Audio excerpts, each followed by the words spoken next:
साथ अमरीकी बालादस्ती तसल्लुत गुंडागर्दी और इसके नुकसानात के मौजू पर एक रिपोर्ट 20 तारीख को जारी की गई।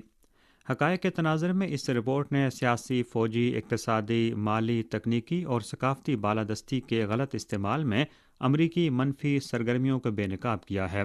ताकि आलमी बरादरी मज़ीद जान सके कि अमरीकी इक़दामात से आलमी अमन व इस्तेहकाम और मुख्तलिफ़ ममालिक के लोगों की बहबूद को कैसे संगीन नुकसानात पहुँचे हैं। रिपोर्ट में कहा गया है कि अमेरिका 2 आलमी जंगों और सर्द जंग में शमूलियत और दुनिया की नंबर 1 ताकत बनने के बाद मज़ीद बेज़मीर हो चुका है, दूसरे ममालिक के दाखिली मामलात में संगीन मुदाखलत करता है,